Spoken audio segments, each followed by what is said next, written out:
Assalamualaikum. Sudah berapa orang ini muridnya?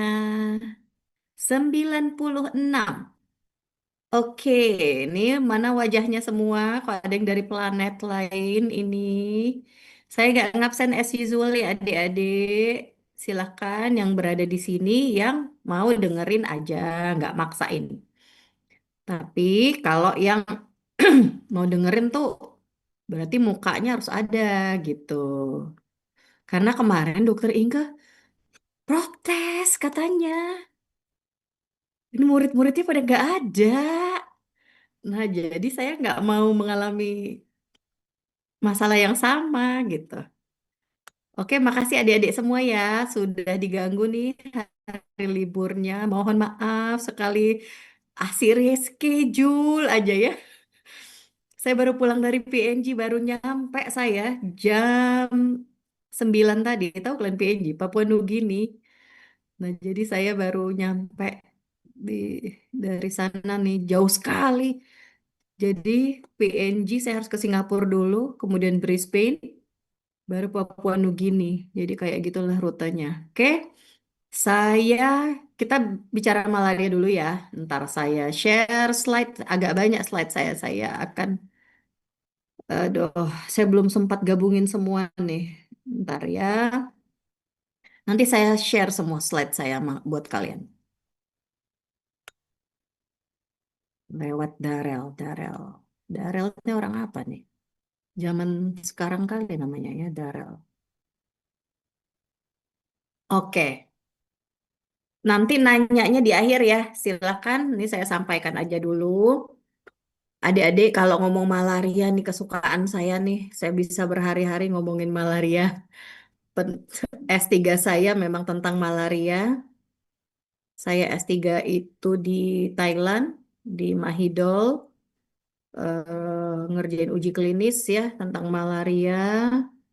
Kemudian selesai S3 di 2013, saya langsung dapat proyek malaria dari pembimbing saya sampai sekarang saya lanjut ngerjain proyek-proyek malaria terus. Jadi memang malaria, ngomongin malaria tuh saya bisa berhari-hari dan saat ini saya adalah Wakil Ketua Komisi Ahli Malaria Nasional yang tugasnya buat pedoman malaria nanti buku saku malaria PNPK tuh itu yang kita kerjakan mengubah guideline malaria. Nah, itu kerjaan kita di nasional. Oke, adik-adik, ini kita mau cerita tentang malaria. Malaria ini penyakit tua ya. Waktu duduk kita sama Pak Menteri, dia nanya, kenapa kok malaria minta duit banyak, terus malarianya nggak hilang-hilang, katanya seperti itu ya. Karena ini penyakit yang tua, tapi sampai sekarang masih masih jadi masalah terus gitu ya. Jadi Indonesia ditambah dengan India dan Myanmar menjadi kontributor malaria terbanyak di luar Afrika. Kalau kita bicara malaria, maka penyebabnya adalah protozoa, Plasmodium. Sekarang ini ada 5 jenis spesies malaria, yaitu falciparum, kemudian vivax, ovale, malarii, dan knowlesi. Knowlesi ini dia mutasi yang tadinya dari eh, apa tuh dari makak makak monkey monyet berekor panjang dan berekor babi, kemudian dia sekarang bisa menginfeksi manusia ya.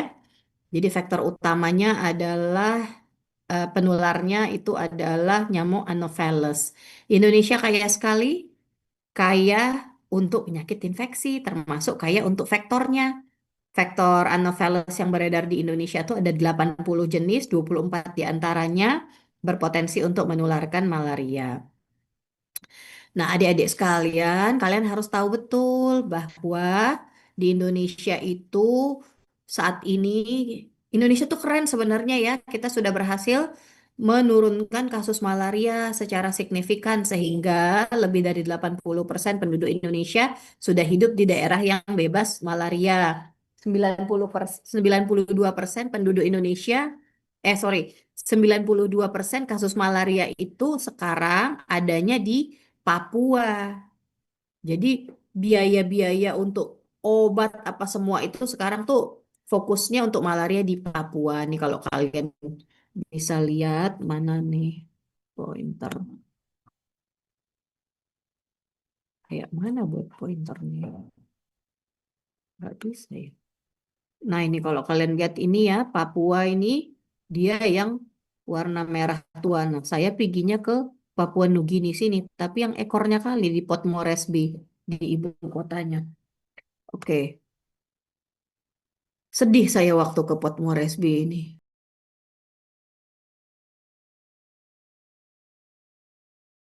Kasian. Langsung saya bersyukur jadi penduduk Indonesia ya kan, walaupun lagi ada demo. Nah, jadi em, 90% malaria di dunia itu adanya di Afrika. Kalau secara global ya, tapi 90% malaria yang ada di Indonesia adanya di Papua.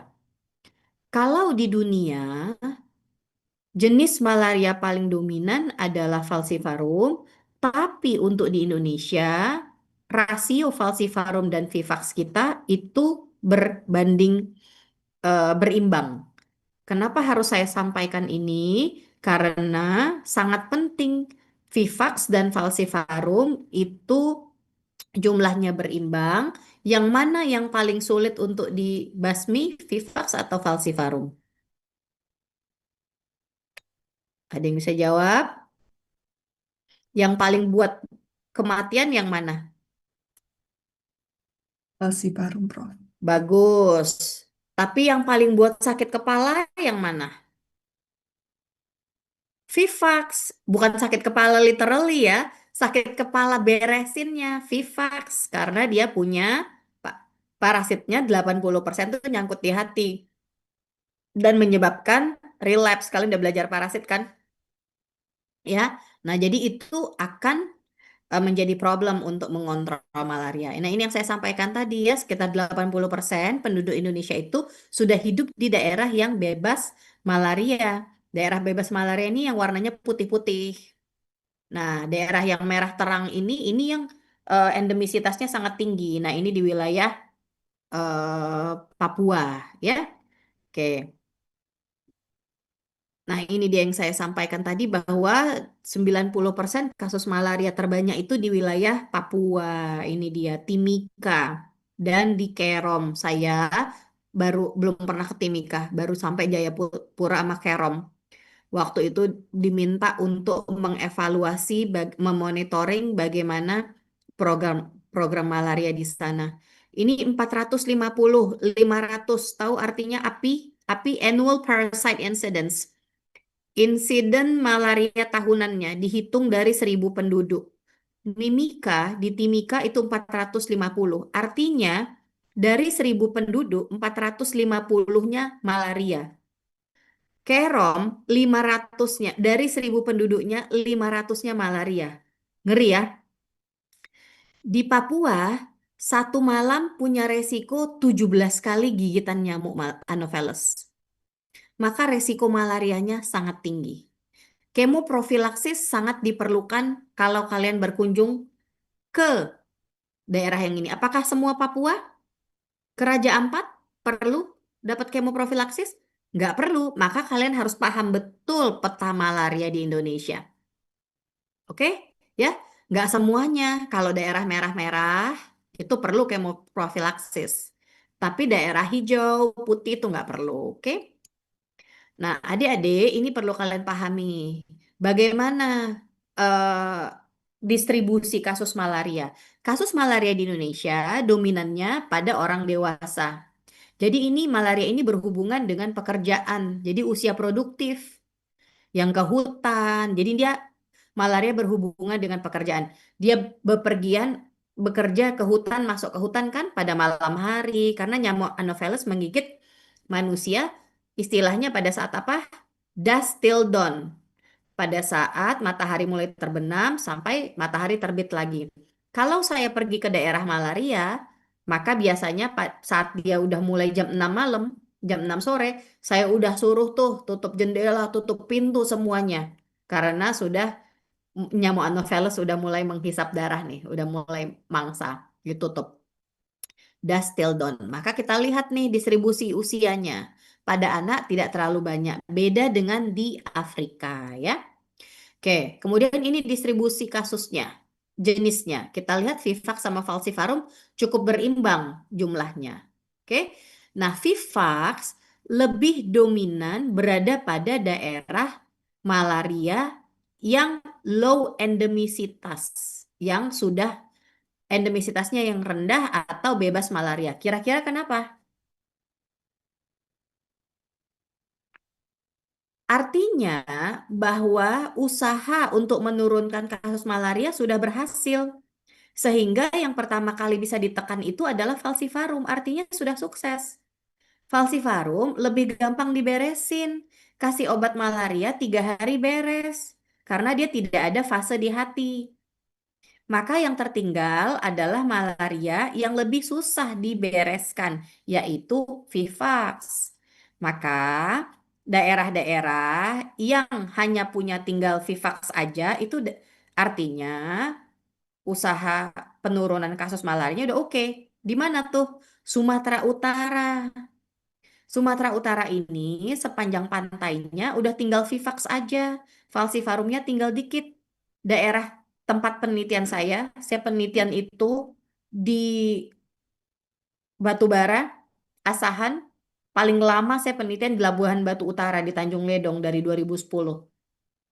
Tanjung Ledong sangat unik. Hanya punya malaria Vivax. Nggak punya yang lain. Mix aja nggak punya. Cuman punya monoinfeksi Vivax. Nah, itu dia. Artinya, kita sudah mampu menekan falciparum. Nah, bagaimana kita bisa mengeliminasi vivax? Nah, ini satu lagi yang harus jadi concern kalian adik-adik TNI. Teman-teman TNI itu karena mereka pergi ke Papua, sebagian besar dari mereka tuh pulang dengan membawa malaria dan sebagian meninggal karena malaria. Ya, karena mereka naif, biasa dari Jawa kan atau daerah yang non malaria. Mereka tidak punya kekebalan parsial, pergi ke Papua, pulang kena malaria, langsung malaria berat dan meninggal. Jadi berhubungan dengan pekerjaan. Oke, ini saya mau jelasin dikit ya. Ini tahu kalian siklus hidup malaria? Udah belajar ya? Siklus hidup malaria itu ada dua ya. Ada yang aseksual di tubuh manusia dan seksual di tubuh nyamuk. Ya kan?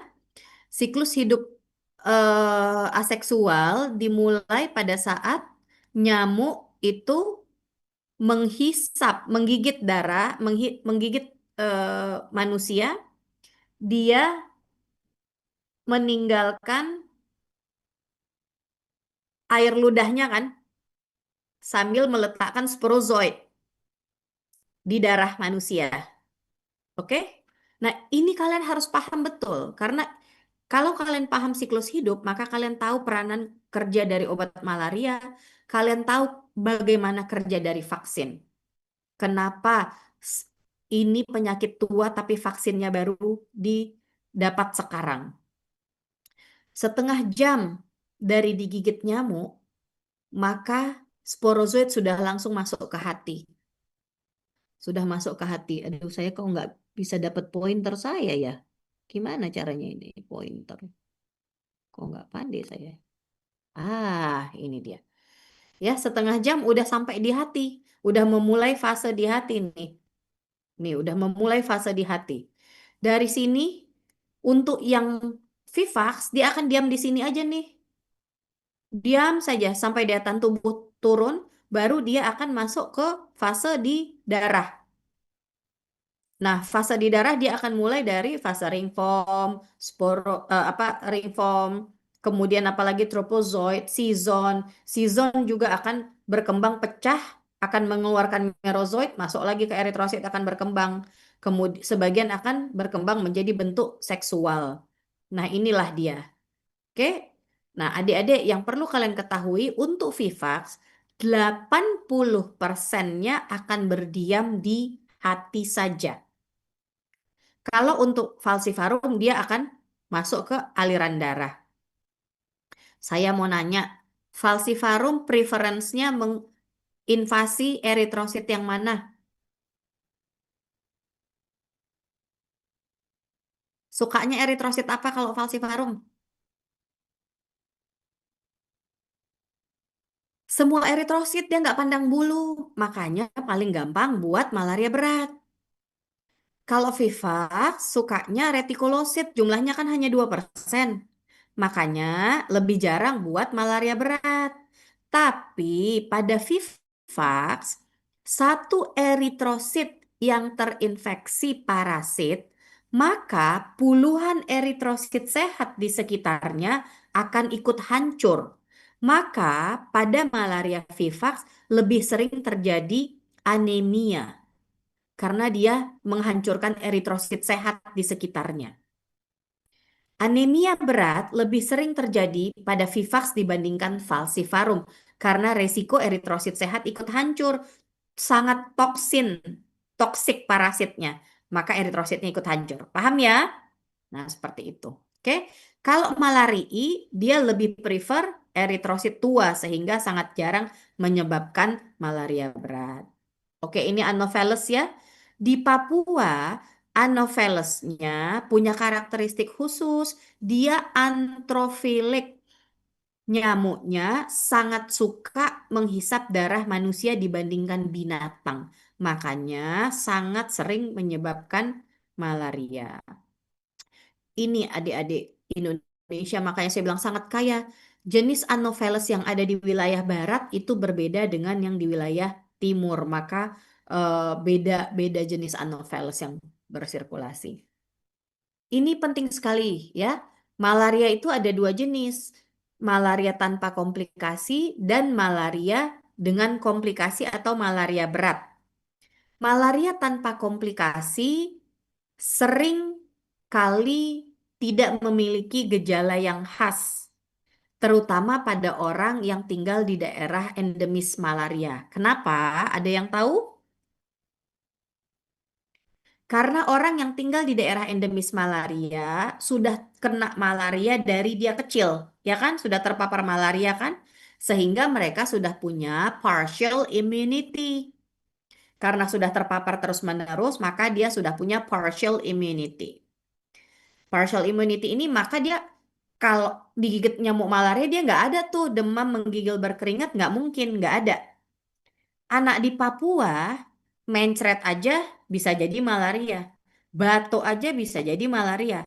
Maka pada orang-orang di daerah endemis yang tinggi, apapun keluhannya jangan lupa periksakan apusan darah tepi malaria. Paham ya? Itu. Tapi hati-hati, seringkali pada orang di daerah endemis tinggi, semua dia pikir malaria. Dia lupa bahwa ada penyakit selain daripada malaria. Maka untuk kalian nanti yang misalnya isipnya di daerah endemis malaria yang tinggi, tetap pikirkan ada penyakit lain selain malaria. Misalnya, ya, dengan sesak napas. Kalian pikir, oh ini malaria. Tetap pikirkan itu suatu pneumonia. Oh ini cerebral malaria. Kalian pikir dengan orang yang kejang. Tetap pikirkan itu infeksi SSP. Paham ya? Oke. Kebalikannya adik-adik. Untuk orang yang tinggal di daerah yang bukan endemis malaria. Seperti di Medan. Atau pada orang yang tinggal di daerah endemis rendah yang jarang ketemu kasus malaria, dia tidak familiar lagi. Maka sering sekali diagnosis malarianya jadi terlambat. Ya kan? Dia nggak kepikiran lagi tuh malaria. Dia nyari-nyarinya demam menggigil berkeringat, padahal keluhannya mungkin tidak seperti itu. Maka apa yang harus kalian tanyakan? Anamnesisnya sangat penting tanyakan, apakah pasien berasal dari daerah endemis malaria? Atau ada bepergian ke daerah endemis malaria dalam 1 bulan. Itu harus ditanyakan. Maka kalau ada, lakukan pemeriksaan apusan darah tepi. Satu kunci saya kasih tahu. Apabila pasienmu datang dengan keluhan demam, pucat, dan kalian ada pembesaran hati atau limpa, maka tetap masukkan diagnosis banding malaria dan buat hapusan darah tepi. Kadang-kadang kalian pikir talasemi atau kanker malahan. Tidak kalian buat malaria sebagai diagnosis banding. Oke, jangan salah. Saya dapat pasien delay diagnosis malaria karena nggak kepikiran. Nah, ini hati-hati ya. Nah, ini adalah gambaran malaria berat. Saya perlu sampaikan pada kalian semua bahwa malaria berat pada anak dan dewasa gambarannya berbeda. Ya, pada orang dewasa, malaria berat sering ditandai dengan gagal ginjal ataupun misalnya edem pulmonum. Pada anak-anak tidak demikian. Anak dengan malaria berat, tampilan yang sering adalah anemia berat, hipoglikemi, cerebral malaria, kemudian dengan distres nafas. Ini yang paling sering. Nah, ini saya sampaikan. Anemia berat, ini paling sering untuk anak dengan malaria, distres nafas. Pada orang dengan tinggal di daerah endemis rendah atau non endemis, ini pasti dipikirnya bronkonium ya kan? Nah, jangan lupa pikirkan suatu malaria juga. Atau misalnya gangguan kesadaran. Jangan lupa diagnosis banding cerebral malaria. Kalau ada riwayat berkunjung ke daerah malaria ataupun misalnya dia berasal dari daerah malaria. Oke. Nah, ini hasil penelitian kami nih dengan salah satu spesialis anak dari USU nih. Hebat nih dokter ini. Ini dokter anak lulusan USU. Dia kerjanya di Papua, dia hubungin saya. Dia bimbingan saya waktu PPDS. Kemudian dia udah kerja di Papua, dia bilang, dokter waktu itu saya belum profesor ya. Dokter, saya punya banyak kasus. Saya pengen publikasi. Boleh bantu saya, katanya. Jadi dia pengen publikasi, dia pengen minta bantu nganalisis datanya. Jadi dia sudah bisa publikasi di Malaria Journal NICU 1. Nah, kalau kita lihat bagaimana karakteristik satu malaria, dia buat satu prediksi. Clue-nya, kita bisa prediksi satu malaria kalau ada anemia, trombositopenia. Nah, adik-adik, kalau kalian di kota, anemia, trombositopenia, apa kalian pikirkan? Kalian pikir DBD kan? Ya kan? Dengan leukopenia misalnya, kalian pikir DBD gitu. Jangan lupa masukkan malaria sebagai salah satu diagnosis banding. Oke. Nah, apa yang saya mau bilang ya? Diagnosis malaria tidak boleh ditegakkan berdasarkan klinis ya adik-adik ya. Karena ada istilah malaria secara klinis itu mimicking any other infectious disease. Jadi tidak boleh diagnosis malaria berdasarkan klinis. Harus dibuktikan dengan adanya parasit. Gold standarnya dengan pemeriksaan mikroskopis. Kalau tidak ada mikroskop, maka bisa dengan pemeriksaan RDT atau Rapid Diagnostic Test. Sedikit saya sampaikan tentang Plasmodium vivax. Ini kesukaan saya. Penelitian saya selalu uji klinis tentang Plasmodium vivax. Saya selalu ngutak-ngatik tentang obat untuk vivax. Vivax ini punya satu karakteristik khusus karena dia sebagian besar dari parasitnya dorman di hati. Dorman artinya berdiam diri, nggak ngapa-ngapain. Sewaktu-waktu pada saat daya tahan tubuh turun, maka parasit yang dorman di hati ini akan keluar ke aliran darah dan menyebabkan gejala. Bagaimana karakteristik Vivax yang ada di Indonesia? Karakteristik Vivax yang ada di Indonesia menyebabkan early relapse dan frequent relapse. Early artinya cepat. Kami sudah melakukan penelitian dalam 1 tahun, seseorang itu mulai relapse-nya setidaknya 2 bulan dari infeksi awal. 2 bulan dari yang pertama kali. Kemudian frequent, dalam 1 tahun, orang di Sumatera Utara bisa sampai 4 kali berulang. Ditambah infeksi yang awal. Dalam 1 tahun, seseorang kalau nggak diobati bagus, bisa sampai 5 kali infeksinya. Dan ini berhubungan dengan stunting pada anak. Hati-hati ya adik-adik ya. Jadi ini berhubungan dengan stunting. Kenapa bisa stunting? Tadi kan saya bilang, sekali infeksi maka dia akan buat anemia kan? Kalau berulang dia akan anemia terus-menerus kan? Kalau anemia maka akan kurang kan zat besi yang angkat ininya ke organ-organ tubuh kan? Zat besi dibutuhkan untuk berkembang, berpikir segala macam gitu. Maka untuk tumbuh kembang akan berkurang, maka akan menjadi stunting. Maka itu tugas kalian nanti bagaimana memastikan pengobatan dan bagus sehingga anak-anak tidak terjadi relapse, maka stunting akan bisa beres. Oke, secara klinis ini nih bedanya ya. Demam itu biasa lebih tinggi pada falciparum, tapi pucat lebih dominan disebabkan oleh vivax.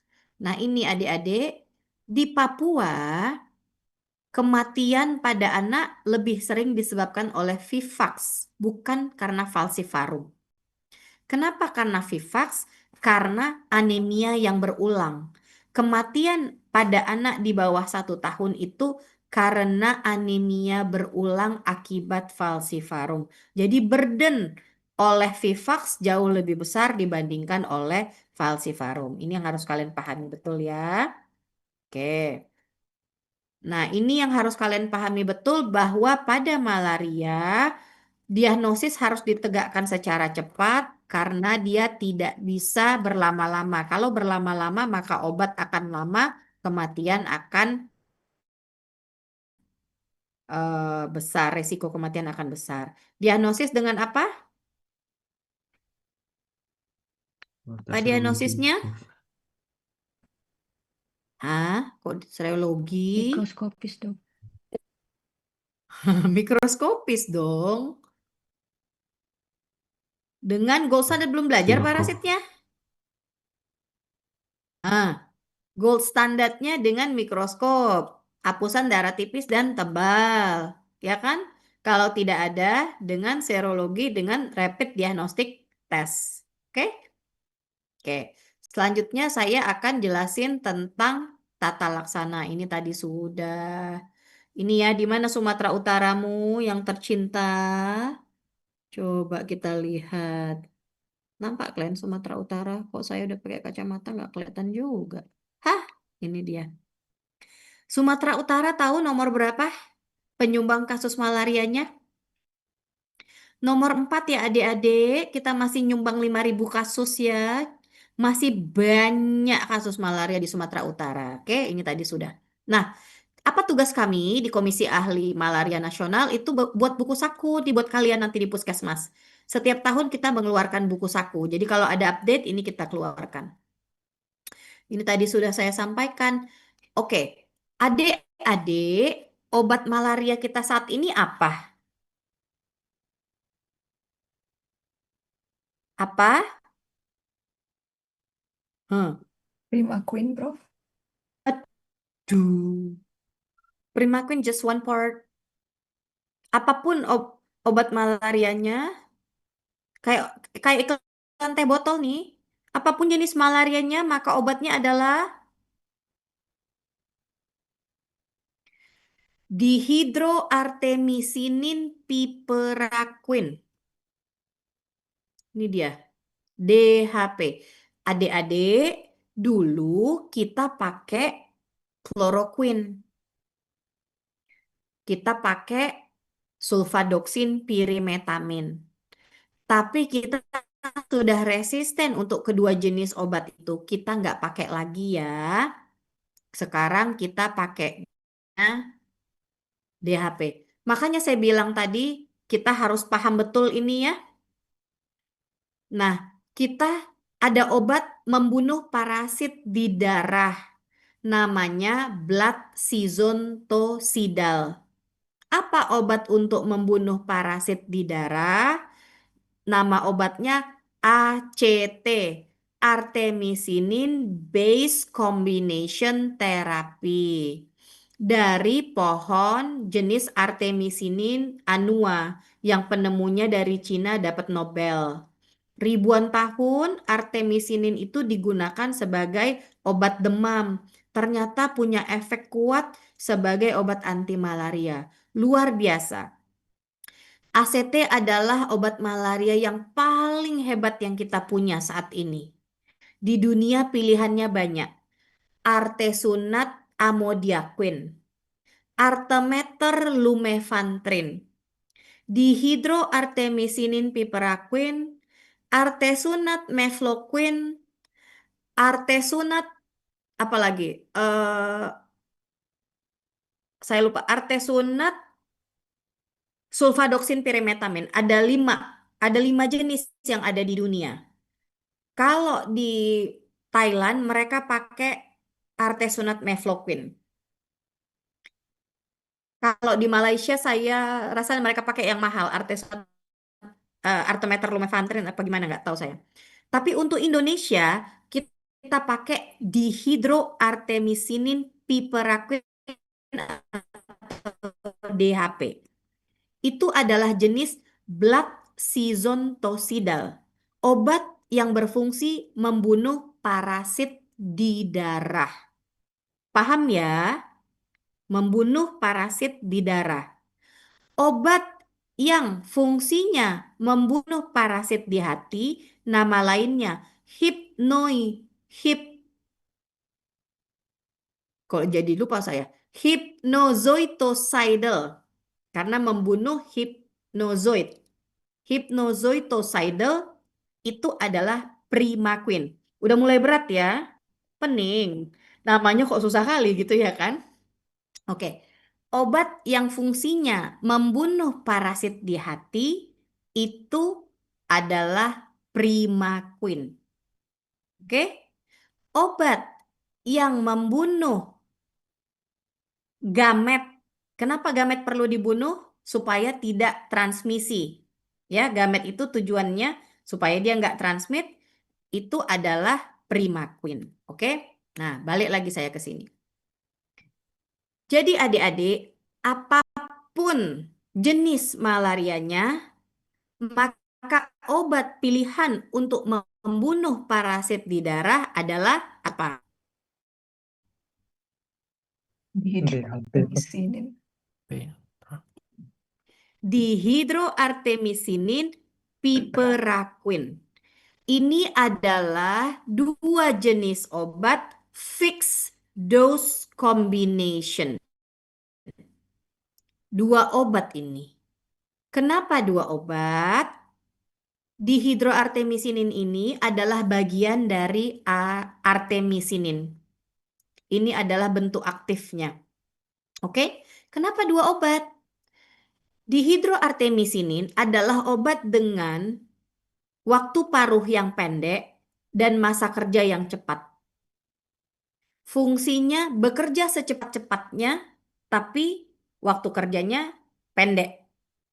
Paham ya? Sehingga dia membutuhkan partner drug yang bekerja lebih lambat, tapi waktu paruhnya lebih panjang. Itulah fungsi dari piperaquine. Paham ya adik-adik? Oke, maka ini fixed dose combination. Tidak usah pusing mikirin dosis. Kalau di puskes, kami siapin tabel. Ikutin aja tabelnya. Tapi buat PPDS saya demand mereka hafalin dosisnya. Hafalnya dosis dihidroartemisinin aja. Dosis piprakin udah ngikut. Oke? Ya, hafalnya dosis ini doang 2 sampai 4 aja. Kalau saya udah hafal sendiri habis kerjaannya itu terus. Oke? Saya kasih tahu nih, satu tabletnya isinya 40 miligram. Ya. Jadi bisa tahu nih kalau misalnya 80 bisa dapat tabletnya berapa gitu. Oke? Nah, ini nanti kalian tahu sendiri. Oke? Ini saya kasih tahu ya. Kalau untuk kalau untuk falciparum, primaquinnya dikasih single dose 0,25 miligram per kilogram berat badan. Apa tujuannya? Kenapa single dose, Prof? Karena tujuan primaquine pada falciparum adalah sebagai gametosidal, membunuh gamet supaya dia tidak transmit penyakitnya ke orang lain.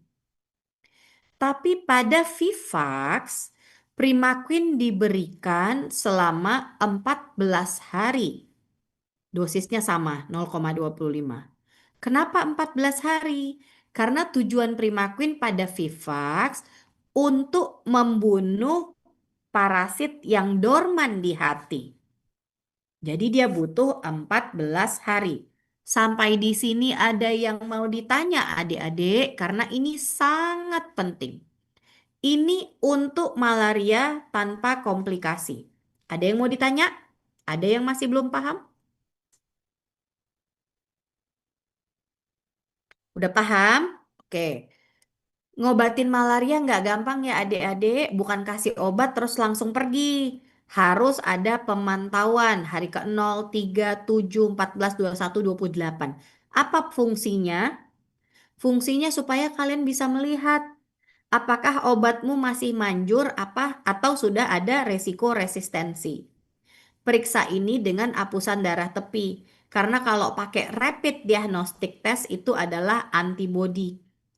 Dia bisa persist untuk next 3 months. Jadi nggak bisa untuk evaluasi terapi. Oke? Jadi ini harus periksa pakai apusan darah tepi. Oke, ini perlu saya sampaikan. Di buku saku yang terbaru ada nih. Untuk berat badan, sorry ini saya pindah.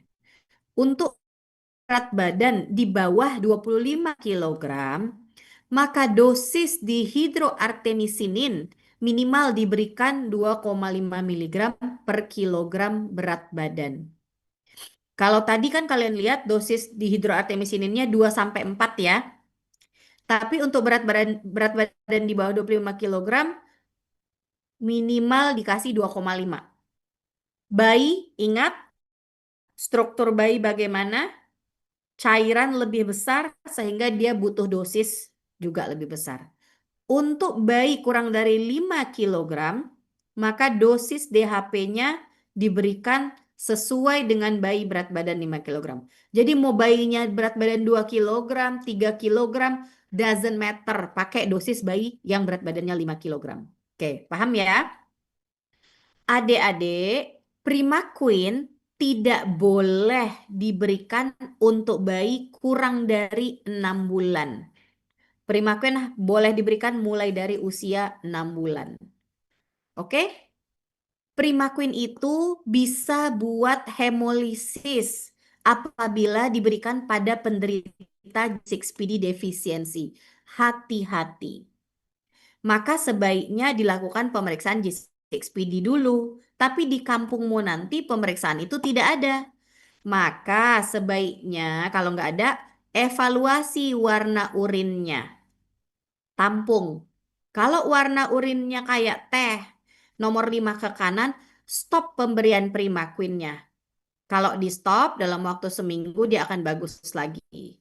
Kalau udah di stop pemberian Primaquin, maka dia nggak boleh dapat Primaquin harian. Maka diganti dengan pemberian Primaquin mingguan. Pada orang dengan G6PD defisiensi, pemberian Primaquin untuk Vivax-nya 1 kali seminggu selama 8 minggu. Dosisnya 0,75 miligram per kilogram berat badan. 1 tablet Primaquin itu sama dengan 15 miligram basa. Untuk orang dewasa makannya 1 tablet Primaquin atau 15 miligram. Tapi untuk anak-anak 0,25 miligram. Ini kalau orang dewasa jadinya 3 tablet nih. Tapi 1 kali seminggu. Bingung? Susah? Ada yang mau ditanya? Nanti ya kalau ada yang bingung kasih tahu aja ya. Ini harus tahu ya adik-adik ya. Jangan nanti salah-salah kasih dub berdarah-darah pasienmu di puskesmas. Oke? Ini apa nih? Nah, ini ada dosis DHP untuk anak. Sekarang ada dosis DHP untuk anak khusus sediaan untuk anak. Nah, ini bentuknya seperti ini. Ya, jadi dia udah kami buatkan tabel khusus dia dosisnya setengah dari tablet dewasa. Tablet dewasa kan satu tabletnya 40 miligram. Tablet anak ini 20 miligram. Nah, jadi setengah dari dosis dewasa. Kalau ada tablet dewasa dispersible, pakai tablet anak, sorry, pakai untuk anak itu tablet anak ya. Jangan kasih anak tablet yang dewasa. Kalau ada tablet anak. Tapi kalau lagi habis, tidak apa-apa. Pakai yang tablet dewasa untuk anak, sesuaikan dengan dosisnya. Oke, ini saya skip karena ini nggak ada. Ini saya skip aja karena ini rencana kita mau ubah guideline. Nanti saya kasih aja slide-nya karena saya lihat kalian bengong, masih pakai standar yang yang ada sekarang aja masih bengong. Ini adalah studi yang sedang kami lakukan. Studi yang kami lakukan ini studi implementasi akhir tahun akan selesai.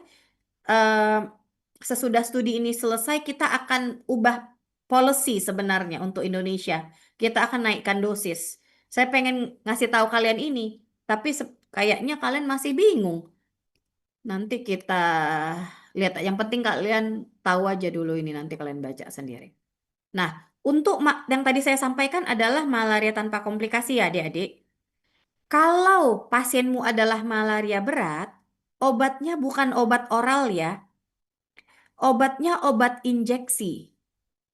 Obat oral untuk malaria tanpa komplikasi. Kalau pasienmu udah malaria berat, yang tadi saya kasih lihat tabelnya kan, anemia berat, kemudian distres nafas, cerebral malaria, maka obatnya adalah artesunat injeksi. Oke, dosisnya berapa? Ini bentuknya artesunat injeksi. Artemeter kita nggak punya lagi, yang ada artesunat injeksi. Jangan takut kasih artesunat injeksi ya. Ini aman, nggak masalah. Dosisnya 2,4 miligram per kilogram berat badan. Waktunya harus tepat ya adik-adik. Jam ke-0, jam ke-12, jam ke-24. Setidaknya 3 kali dosis injeksi baru bisa kasih ke dosis oral. Berapapun dosis injeksi yang kalian berikan, maka kalian harus tetap tutup dengan 3 hari dosis DHP. Oke, saya tadi belum sampaikan ini, sorry, nanti salah lagi kalian. Kadang saya lupa kalian S1. Adik-adik, DHP ini diberikan untuk 3 hari ya. Ini 1 hari sekali selama 3 hari ya. Primaquine 1 hari sekali selama 14 hari untuk Vivax. Kalau untuk Falciparum 1 kali saja. Oke? Nah, kalau untuk malaria berat, berapapun injeksi yang kalian berikan, tetap kalian selesaikan dengan DHP selama 3 hari. Oke? Ya? Oke, nanti kalau udah di rumah sakit udah lebih enak tuh, dapat kasusnya langsung enak.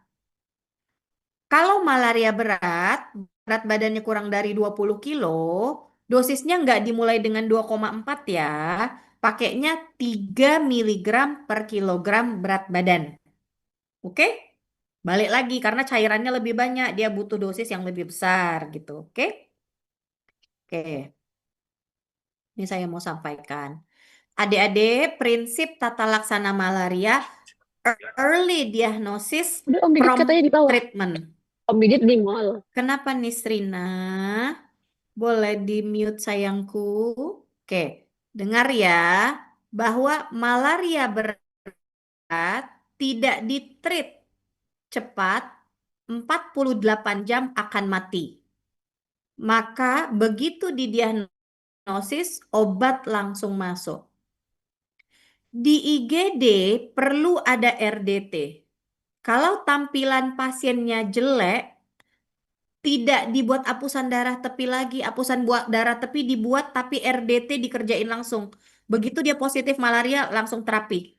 Karena apusan darah tepi nyiapinnya 45 menit. Kelamaan pasienmu nanti udah mati duluan. Oke? Ya. Tapi kalau di puskesmas bisa buat apusan darah tepi. Oke. Apa itu anemia berat? Anemia berat itu adalah salah satu gejala malaria berat kan? Tapi kapan kita bilang anemia berat? Kalau pasienmu dari daerah endemis tinggi kayak Papua yang disebut anemia berat kalau HB-nya 5. Tapi kalau datang dari endemis rendah kayak Batu Bara, Asahan, Labuhan Batu Utara, Nias, kita sebut anemia berat kalau HB-nya 7. Di situ baru kita mulai transfusi. Transfusinya pakai PRC 10 cc per kilogram berat badan dihabiskan selama 4 jam. Kalau enggak boleh pakai whole blood ya. Habisnya selama 4 sampai 6 jam boleh. Oke. Hipoglikemi. Hipoglikemi kalau pada malaria kalau KGD-nya kurang dari 40 gram. Bagaimana penanganannya? Kita kasih dextrose 10%, kita bolus 5 cc per kilo. Bolus, tahu bolus? Tahu kalian bolus? Bolus itu diinjeksikan pelan-pelan ya. Kemudian cek KGD-nya setiap 30 menit sampai KGD normal. Bagaimana kalau pasien malariamu datang dengan keadaan shock atau dehidrasi berat? Adik-adik, pada malaria ini unik.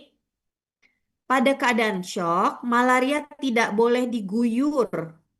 Ya, malaria tidak boleh diguyur. Tahu guyur? Resusitasi tidak pada malaria. Karena malaria, shock itu terjadi akibat sumbatan parasit. Oke? Cairan yang diberikan tetap cairan maintenance, bukan resusitasi. Tidak ada 10 cc per kilo, 20 cc per kilo itu tidak ada. Cairan tetap diberikan cairan maintenance. Tidak ada cairan resusitasi pada malaria. Oke, ini apa nih? Oke, ini saya nggak jelasin. Oke, dah. Ini saya stop. Saya cerita dikit tentang vaksin malaria. Karena vaksin malaria sudah ada. Nanti kalian bengong kalau nggak tahu.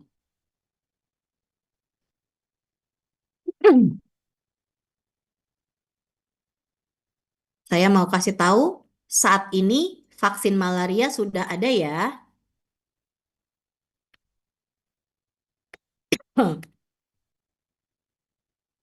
Eh, Vaksin malaria sudah ada ya adik-adik. Vaksin malaria ini susah sekali dikembangkan. Kenapa? Karena parasit malaria itu terdiri dari 5.000 jenis. Parasitnya sangat banyak. Kemudian siklus hidupnya aja banyak. Jenis parasitnya banyak. Jadi sesudah 60 tahun baru sekarang lah vaksinnya muncul. Nah, apa yang dikembangkan saat ini? Bagaimana mengembangkannya? Vaksin yang ada saat ini adalah yang jenis sporozoid. Yang sudah ada beredar adalah jenis RTSS dan R21. Ini sudah keluar rekomendasi dari WHO-nya. Ini ajalah yang saya sampaikan. Ini yang lain masih dalam proses studi. RTSS dan R21 diperuntukkan pada pencegahan falsiparum. Ini dia. Pencegahan falsiparum diberikan mulai dari usia 5 bulan. Sebulan sekali selama 3 kali dengan boosternya pada usia 1 tahun sampai 18 bulan. Jadi 4 kali total. Hanya pada negara di Afrika atau negara dengan annual parasite incidence untuk falciparumnya di atas 250.000. Saya rangkum ya. Vaksin malaria saat ini ada jenisnya RTSS dan R21 diperuntukkan untuk anak di Afrika. Hanya untuk mencegah falciparum. Belum punya efek untuk Vivax. Apakah akan digunakan untuk Indonesia? Kemarin Pak Menkes agak suka tuh kalau vaksin, ya kan? Jadi kita diminta, saya duduk di Itagi. Itagi itu eh Itagi apa sih kepanjangannya? Indonesian Technical Advisory Group on Immunization. Jadi penasehat Menkes untuk imunisasi. Jadi kita kalau ada imunisasi atau imunisasi baru, kita memberikan rekomendasi apakah itu cocok untuk masuk dalam program atau tidak. Seperti itulah ya. Jadi sebenarnya kita di-push untuk memasukkan eh, vaksin malaria ke dalam program. Tapi dari hasil literatur review yang kita lakukan bahwa vaksin malaria belum perlu masuk ke dalam program kita. Kenapa?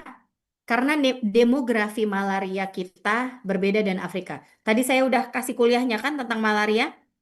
Malaria kita yang menjadi problem untuk anak di Indonesia bukan falciparum kan, tapi Vivax kan yang buat mati tadi di 1 tahun pertama bukan falciparum. Vaksin ini hanya bisa mencegah falciparum, bukan Vivax. Oke, jadi belum perlu. Nah, kemudian rasio untuk falciparum kita dengan Vivax berimbang. Nah, jadi vaksin ini masih hanya menargetkan pada falciparum. Vivax belum.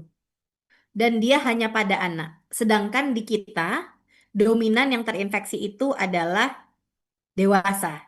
Sebenarnya kita pengen kalau ada yang bisa kena ke Vivax dan menargetkan sebenarnya teman-teman untuk TNI dulu. Kalau ada yang itu kita pengen. Tapi saat ini eh, vaksin malaria kita belum. Jadi kita belum perlu memasukkan itu. Kita hanya perlu memaksimalkan di diagnosis, di tata laksana, dan di pencegahan. Sebelum saya akhiri, saya mau nanya sama adik-adik, apa pencegahan malaria? Yang terbaik pencegahan malaria apa? Menghindari faktornya, Prof. Bagus, hayu. Mencegah gigitan nyamuk itu yang terbaik. Ya kan? Dengan cara apa? Menguras bak, Prof. Enggak lah. Itu kalau AIDS. Nguras bak kalau AIDS. Apa? Lagi? Yang lain? Mungkin pakai lotion-lotion anti nyamuk gitu. Bagus, pakai lotion anti nyamuk. Nggak endorse ya, tapi boleh. Yang merek-merek yang ada iklan itu, boleh. Lotionnya mau dipakai kapan? Siang? Malam. Malam, jangan siang. Harus tahu karakteristik dari Anopheles. Oke, pakai lotion anti nyamuk. Apalagi? Kelambu. Pakai kelambu, Prof. Kelambu. Kelambu apa? Kelambu pengantin baru? Atau Kelambu apa? tidur, Hah? Prof. Kelambu insektisida, Prof. Bagus, kelambu yang berinsektisida, bukan kelambu yang bagus-bagus itu. Nggak berguna. Kelambu berinsektisida. Oke, apalagi?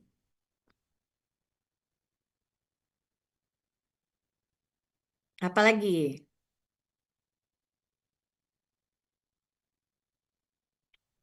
Kalau harus bepergian ini keluar malam, maka menggunakan baju berlengan panjang. Oke, apalagi? Tidak menggunakan parfum tuh. Nyamuk aja tahu yang wangi-wangi, ya. Jadi tidak menggunakan wangi-wangian. Jadi itu pencegahannya. Kemudian apalagi? Mengkonsumsi kemoprofilaksis apabila bepergian ke daerah endemis yang tinggi. Ini aja yang kalian lakukan. Kalau ngomongin kemoprofilaksis, apa kemoprofilaksisnya yang ada di Indonesia?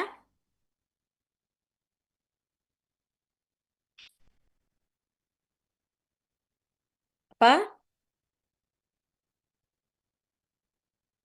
Kita cuma punya satu kemoprofilaksis, doksisiklin. Kapan kita makan? kita konsumsi 2 hari sebelum bepergian ke daerah endemis malaria, 1 tablet per hari ya. Mulai dari 2 hari sebelum bepergian, 1 tablet per hari setiap hari selama berada di daerah endemis malaria plus 4 minggu sampai 4 minggu setelah keluar dari daerah endemis malaria. Kenapa sampai 4 minggu? Karena siklus hidup malaria sampai 28 hari. Oke? Ya, jadi kalau mau mengkonsumsi kemoprofilaksis atau kalau nanti kalian ditanya, "Oh, saya mau ke Papua nih. Saya makan obat malarianya apa?" gitu. Kalian bisa sampaikan bahwa doksisiklin. Kalau anak-anak boleh makan doksisiklin? Anak di bawah 8 tahun tidak boleh makan doksisiklin. Jadi gimana? Jangan bawa anak kecil ke daerah endemis malaria, gitu loh. Oke? Kalau mau pergi jangka panjang gimana ke daerah endemis malaria? Kemoprofilaksis tidak untuk diberikan jangka panjang. Oke? Kalau ke daerah endemis rendah tidak mengkonsumsi kemoprofilaksis. Pencegahannya yang disampaikan Hayu dan teman-teman yang lain tadi. Paham ya?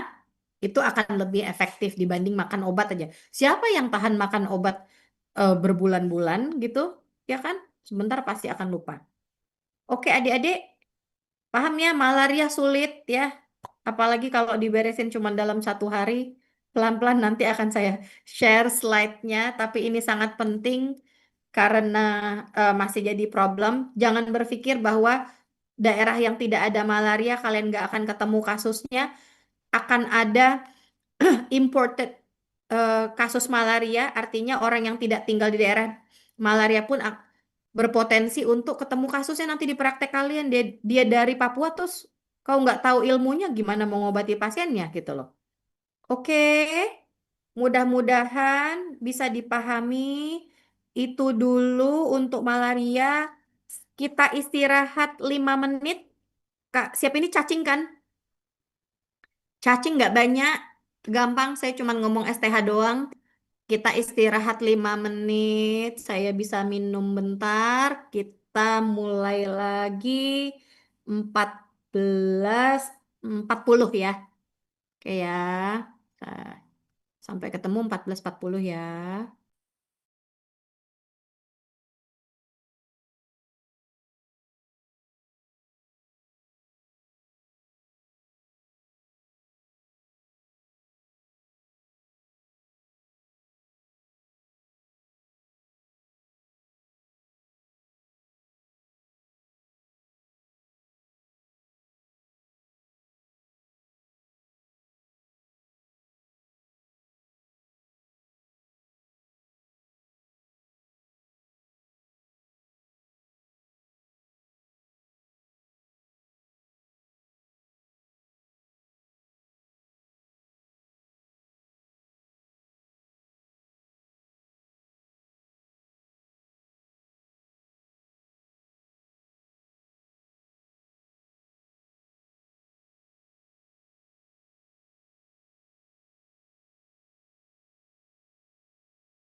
Wow, cepat sekali 5 menit itu berlalu ternyata ya. Oke, lebih cepat lebih bagus. Ini saya bentar aja. Saya lupa, STH aja ya Darel ya. Kalau ngomong cacing, Benar, Prof. ya STH. Oke, cepat Ya, ini. benar. Oke, saya share slide. Kok ini?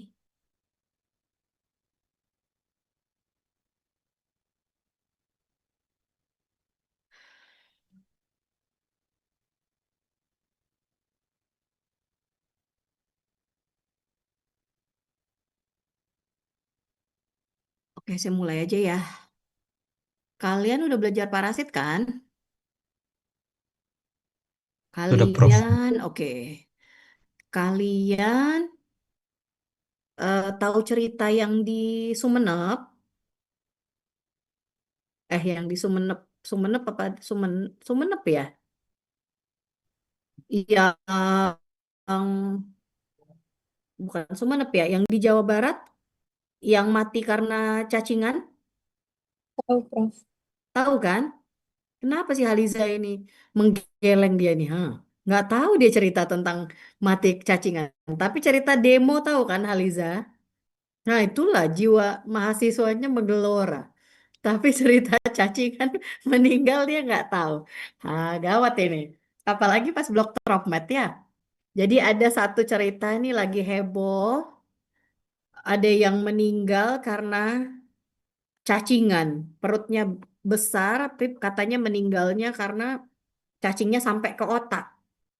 Tapi katanya cacingnya itu yang sampai ke otak itu adalah cacing gelang. Menurut kalian gimana? Mungkin nggak? Saya sampai dihubungi konsultan infeksi yang ada di Bandung. Bener bisa nggak ya katanya? Gimana menurut kalian? Cacing gelang tuh cacing apa? Ascaris lumbricoides. Iya, askaris. Bisa sampai ke otak dia? Yang bisa sampai ke otak apa? Taenia solium, dokter. Tenia. Terus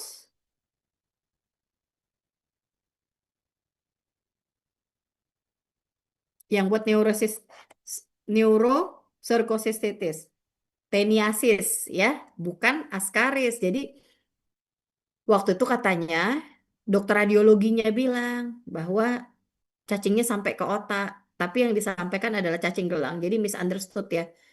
Bahwa nggak mungkin kalau askaris bisa buat sampai ke otak gitu. Itu terlalu aneh. Walaupun memang askaris ini dia cacingnya cukup agresif.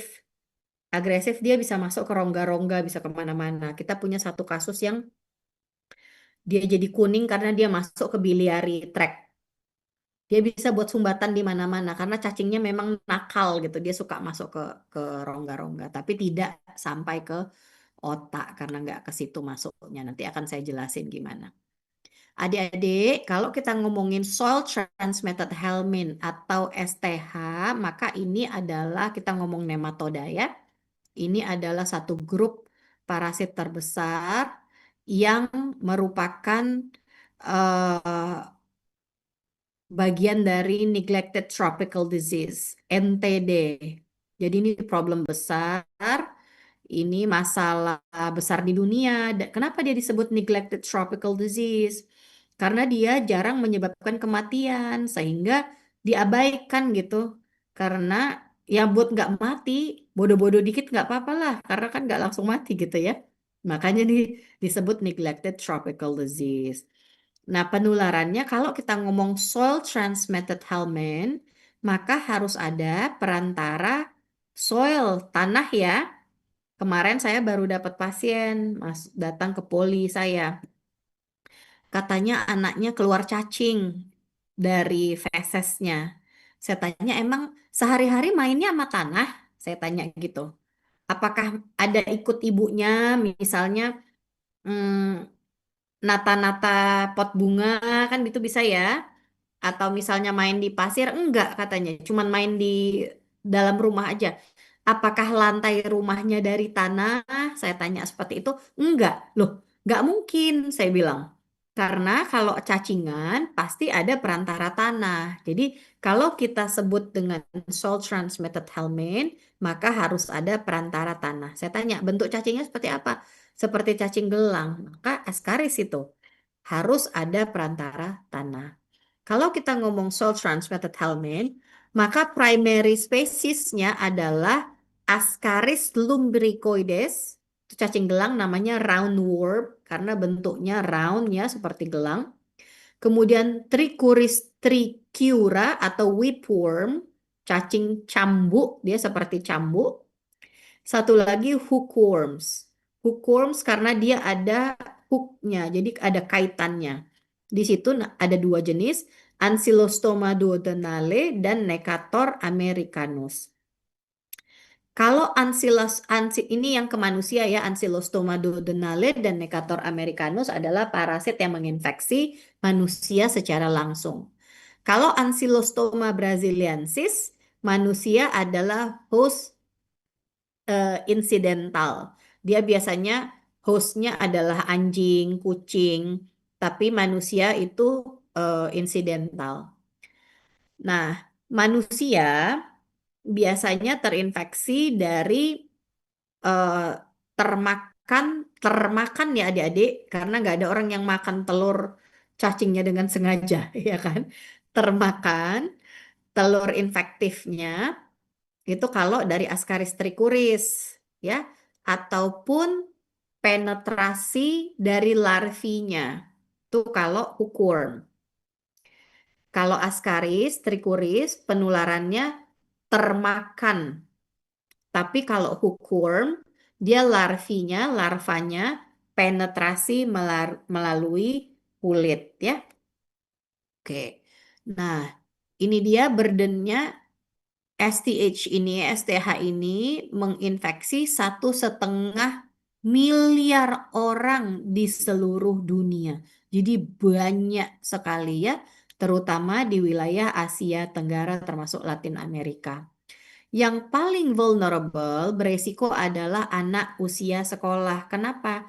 Ini adalah penyakit yang berhubungan dengan higienis dan sanitasi yang jelek.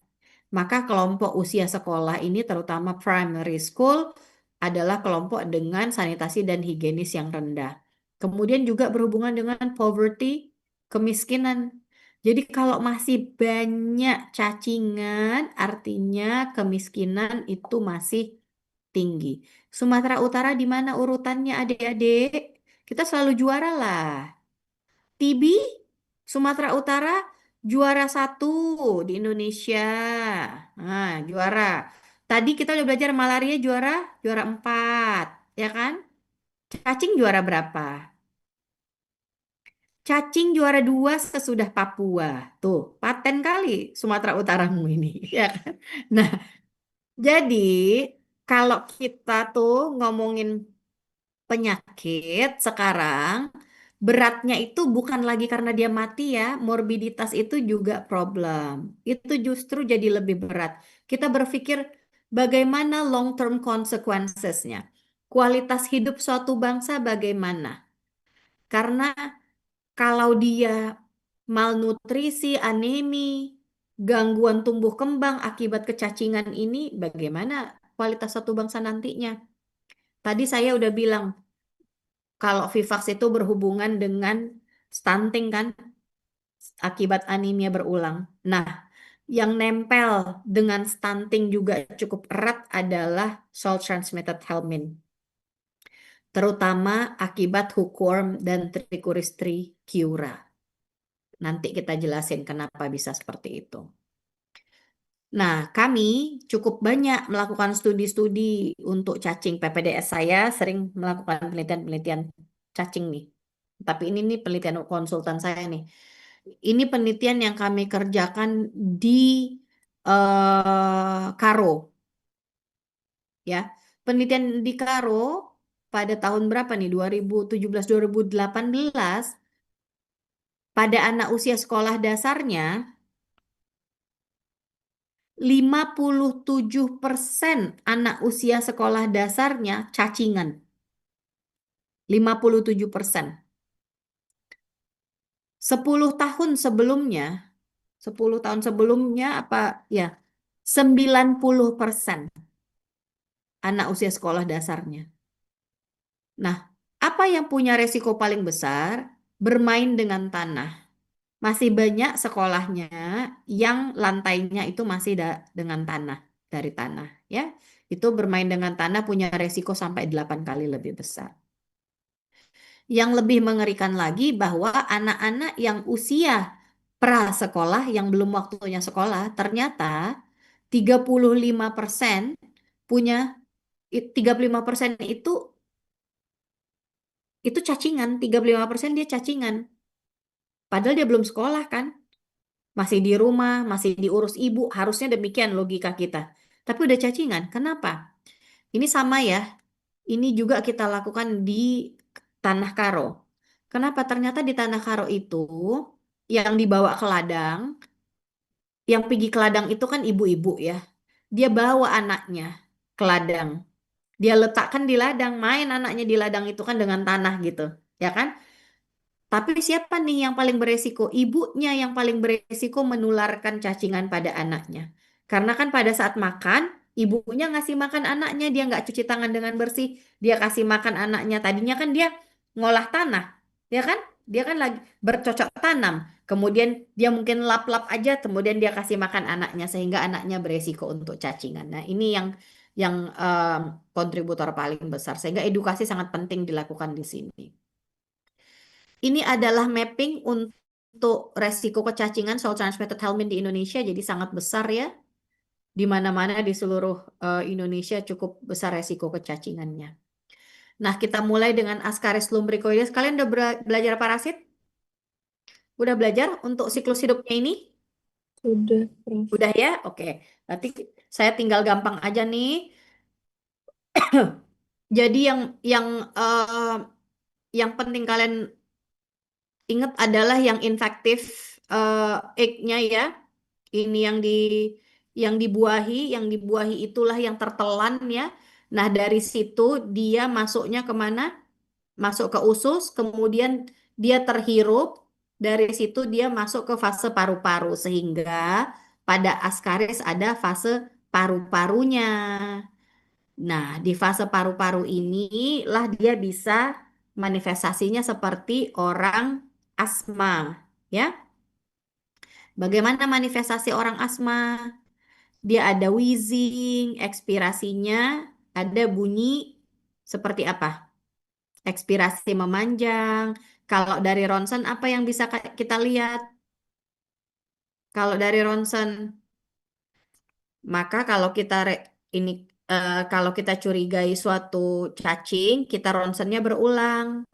Kita lihat infiltratnya berubah posisi. Kalau dia satu bakteri, dia tidak akan berubah posisi, infiltratnya di situ aja. Tapi kalau cacing dia berubah posisi karena dia bergerak. Nah, itulah biasanya kita menandakan bahwa ini suatu infeksi cacing. Ada infiltrat yang berubah posisi, kemudian ada wheezing, maka kita menilai ini adalah Loeffler syndrome karena Ascaris. Oke, kalian sudah belajar ini, saya nggak lama-lama lagi, bentuknya demikian, lebih besar cacing dewasanya daripada cacing dewasa betina dibandingkan yang jantan ya. Kemudian satu cacing dewasa betina bisa menghasilkan berapa banyak telur? Hmm?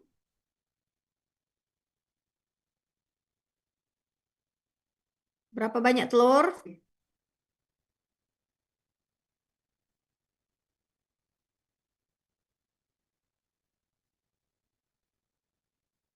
200-an ribu. Iya, dia bisa menghasilkan sampai 250.000 telur ya, dan dia bisa bisa tinggalnya sampai 1 tahun dalam satu tubuh. Satu cacing dewasa bisa tinggal dalam tubuh manusia itu sampai 1 tahun. Kita punya satu kasus sampai bolus askaris. Tahu bolus askaris? Ngumpul cacingnya saking banyaknya sampai dia harus operasi waktu itu. Jadi bolus nyangkut. Waktu itu perutnya besar sekali, ngumpul dia udah sampai benang kusut gitu loh, sampai harus dioperasi untuk mengeluarkan cacingnya. Nah, jadi yang seperti ini real ya adik-adik. Kita pernah jumpa kasus jadi muntah cacing seperti ini. Ini kayak Indomie ya. Padahal cacing gitu ya kan. Nah, jadi ini nih ada wheezing, batuk, kemudian kalau kita periksa diftelnya yang nampak eosinofilia, hati-hati ya. Gambaran eosinofilia tidak hanya pada reaksi alergi tapi juga pada infeksi cacing ya. Nah, ini Lafleur syndrome bentuknya seperti ini. Kemudian kalau dia infeksi pada cacing dewasa bentuknya abdominal pain. Kalau pada Ascaris di mana dia cacing dewasanya berkembang? Tinggalnya di mana? Di usus mana? Di belajar parasit? Di usus halus. Kalau Ascaris, dia tinggalnya di usus halus. Ya, di small intestine dia menjadi dewasa di situ. Oke. Nah, pada Ascaris, dia berkompetisi dengan host itu manusia, dia mengambil nutrisi dari host. Sehingga dia menyebabkan host menjadi malnutrisi. Energi proteinnya diambil. Maka gizi buruk sering kita jumpai pada Ascaris lumbricoides. Oke? Jadi dia menyebabkan protein losing malnutrisi. Terapinya apa? Ascaris nggak repot. Terapinya dengan single dose albendazole efektif. Oke, albendazole 400 mg single dose. Nah, obat cacing tidak berdasarkan berat badan ya adik-adik. Dia berdasarkan usia. Obat cacing diberikan mulai dari usia 2 tahun. Di atas 2 tahun sama dengan dewasa dikasihnya 400 mg albendazole single dose. Kalau mebendazolnya 500 mg single dose untuk Ascaris sudah cukup. Pirantel pamuat boleh yang mereknya Combantrin itu loh. Ya, saya nggak begitu suka sih. Karena dia nggak terlalu efektif untuk jenis cacing yang lain. Tapi untuk Ascaris boleh. Apa kerja dari albendazole?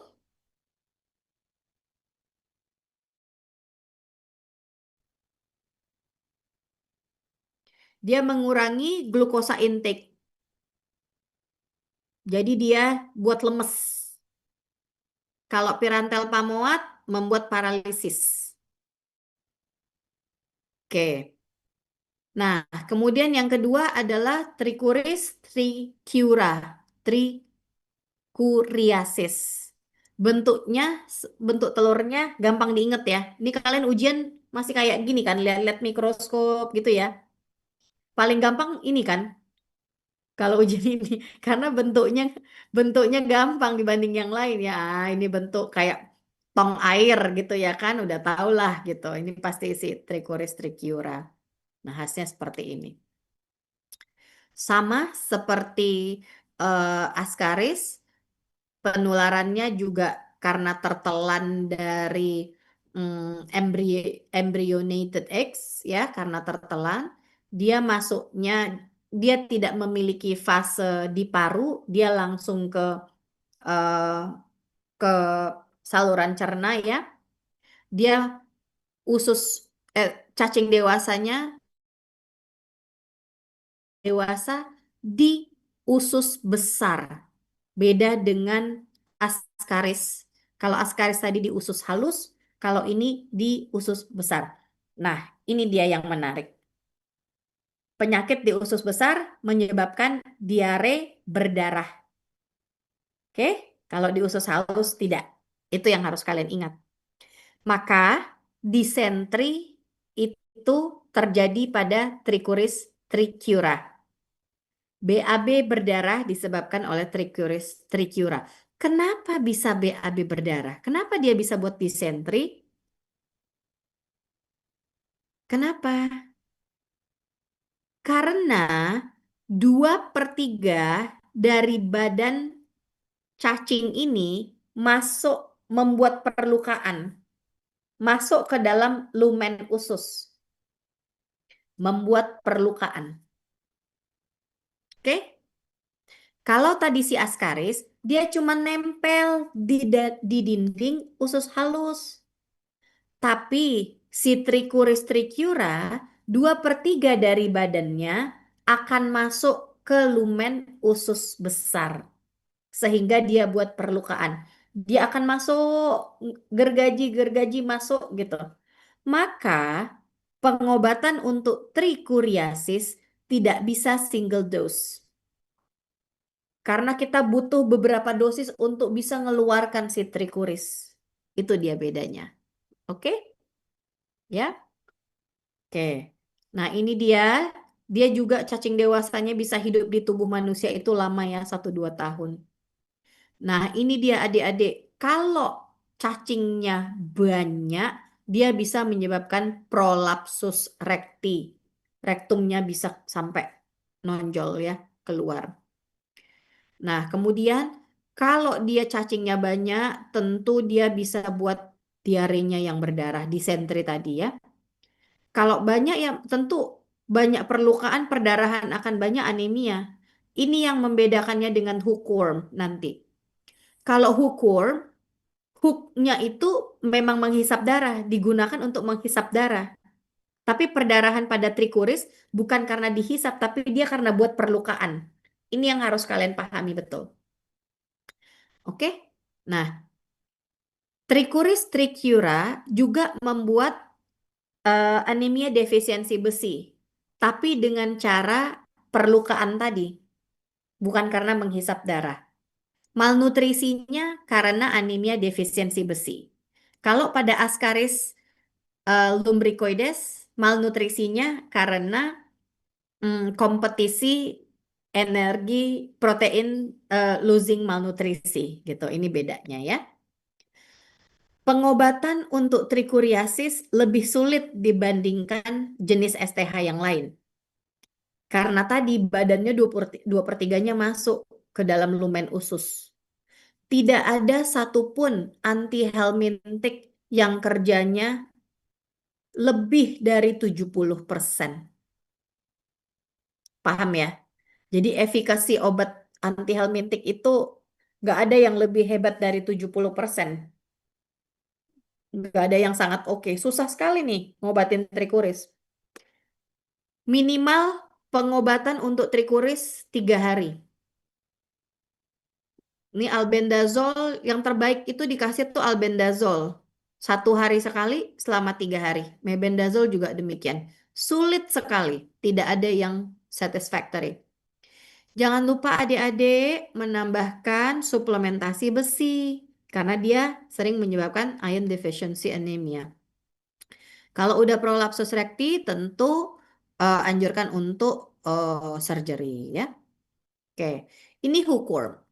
Kalau Ascaris dan Trichuris tadi intervensi penularannya dengan tertelan telur yang infektif, maka hookworm penularannya karena penetrasi dari kulit. Maka anamnesis kalian harus penting ya. Kalau Ascaris dengan Trichuris tadi, pertanyaannya apakah ada bermain-main dengan tanah gitu. Tapi kalau hookworm, pertanyaannya apakah ada apakah tidak menggunakan alas kaki kalau berjalan gitu loh. Atau misalnya, iya anak saya nggak suka pakai sendal Ascaris, ya salah gitu, nggak nyambung gitu ya, ya kan? Jadi harus paham betul. Oke, kalau kita ngomong hookworm, berarti ceritanya adalah larvae atau larva ya, infective larva filariform. Nah, ini dia. Namanya hookworm, berarti ada hooknya. Secara kasat mata nggak bisa dibedain. Di bawah mikroskop kita baru bisa lihat bentuk hookworm, bentuk sinekatur ataupun si ankylostoma. Blood sucking nematodes. Satu satu larva ini dia bisa menghisap 0,005 cc darah per harinya, sehingga resiko anemia sangat besar akibat hookworm. Kami pernah dapat pasien masuk ke Adam Malik, HB-nya cuma 2. masuknya ke bagian hemato-onkologi karena disangka pasien kanker. Sudah sampai di bone marrow puncture, nggak ada blastnya, nggak ke arah kanker. Waktu diperiksa feses, ternyata dapet cacingan rupanya, gitu loh. Nah, jadi ternyata karena cacingan gitu. Nah, adik-adik, si hookworm ini bisa menyebabkan ground itch, ya. Ground itch itu creeping eruption, gatal karena yaitu larva filariformnya penetrasi melalui kulit ya. Nah, ini dia di fase awal dia masuk melalui kulit ini seperti ini ya. Nah, membentuk seperti terowongan. Nah, sama seperti Ascaris, dia juga punya fase paru, sama klinisnya juga seperti asma. Jadi ada migrasi larvanya, batuk kering, wheezing, kemudian tertelan, dia terhirup ya, masuk dari trakea, kemudian tertelan, masuk ke usus, berdiam dan menjadi cacing dewasa di usus halus sama seperti Ascariasis. Nah, di situ dia menyebabkan anemi defisiensi besi karena dia memang menghisap darah. Jadi secara otomatis kalau anemi defisiensi besi, maka terjadi gangguan kognitif, malnutrisi kronis. Nah, jadi ini adalah klinis dari hookworm. Nah, kalau untuk ini apa obatnya nih? Ini bisa kasih antihistamin. Apakah topikal apa topikal anestesi diperlukan? Tidak, karena biasanya larvanya udah pergi jauh dari terowongan yang dibuatnya, jadi tidak efektif. Antihistamin boleh untuk mengurangi gatalnya saja. Kemudian yang paling penting adalah memberikan eh, antihelmintiknya dan albendazole. Nah, ngobatinnya tidak sulit, kasihnya albendazole, tapi resiko reinfeksi besar sehingga harus diulangi pengobatannya 1 sampai 2 minggu sesudah pengobatan yang awal. Jangan lupa berikan terapi substitusi untuk besi sama seperti pada trikuriasis tadi. Oke, ngobatinnya nggak sulit ya, albendazolnya single dose saja cukup atau mebendazolnya single dose saja. Tapi yang lebih bagus kasih albendazol, mebendazol efikasi nggak terlalu bagus. Oke, adik-adik, kalau kita ngomongin STH, ini kaitannya selalu dengan jeleknya sanitasi dan higienis. Pencegahan STH itu ada namanya wash day. Penerapannya harus bersamaan. Wash itu water, ketersediaan air bersih. S-nya sanitasi. Artinya jambannya harus ada. Bukan jamban cemplung. Ya, ternyata kayak di Belawan kemarin saya datang ke sana ya. Untuk lihat kami ada rencana studi cacing dengan Australia. Di Belawan itu jambannya masih cemplung. Cuman dibuat jamban doang, tapi nggak pakai septic tank. Jadinya langsung ke laut gitu. Nah, kalau kayak gitu tentu akan jelek sekali. Nah, higienis apa ya di sini? Cuci tangan, kebiasaan cuci tangan, nah itu sangat penting. Kemudian satu lagi deworming. Deworming ini adalah pemberian obat cacing secara massal. Ini penerapannya sangat penting. Ada satu lagi adalah ED, wash D. Wash ED, D-nya ini, ED-nya ini untuk education. Makanya di sini ada eh, edukasi, promoting. Jadi penerapan edukasi di sekolah-sekolah. Nah, ini adalah mass deworming. Ada nggak? Oke, nanti ada. Mass deworming ini adalah pemberian obat cacing secara massal. Tujuannya apa? Untuk menurunkan resiko kecacingan. Targetnya siapa? Terutama anak prasekolah, sekolah, dan wanita usia produktif. Ibu hamil, perempuan yang usia subur. Nah, ini sangat penting supaya menurunkan resiko kecacingan. Kapan kita berikan mass deworming? Kalau prevalensi di suatu daerah itu, prevalensi STH-nya lebih dari 50%, kayak penelitian kami di Karo 57%, maka satu daerah itu perlu diberikan mass deworming 2 kali setahun. Kalau prevalensinya 20-49%, 1 kali setahun.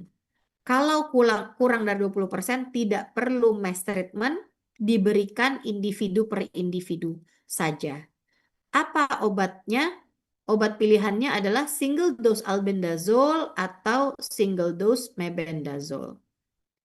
Ini slide saya yang terakhir, bahwa infeksi STH itu problem besar, mungkin tidak mematikan, tapi morbiditas sangat besar dan sangat jelek untuk kualitas hidup ke depannya. Pencegahannya adalah dengan mengimplementasikan pemberian air bersih, sanitasi dan higienis, edukasi dengan deworming dan penerapannya secara komprehensif. Sebelum saya akhiri, ada satu pertanyaan. Kalau pada anak di bawah 2 tahun, apakah boleh diberikan obat cacing? Bagaimana?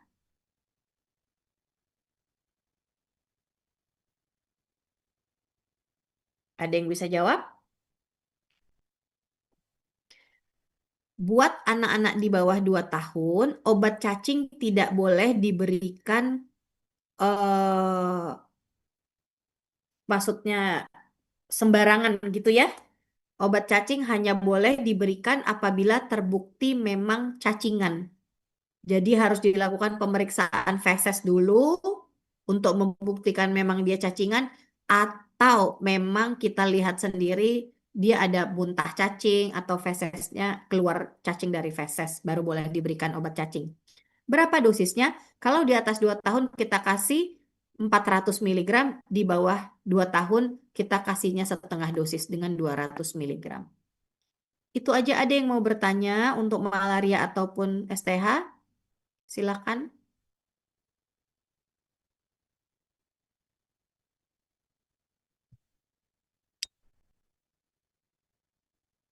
Tidak ada? Kalau tidak ada, saya akhiri kuliahnya. Selamat berakhir pekan. Ya kan, lumayan ya. Long weekend ini ya. Oke, semuanya makasih ya. Nanti saya share semua slide-nya ke Darel untuk di-share ke semua. Makasih adik-adik semua. Assalamualaikum. Prof. Waalaikumsalam, Prof.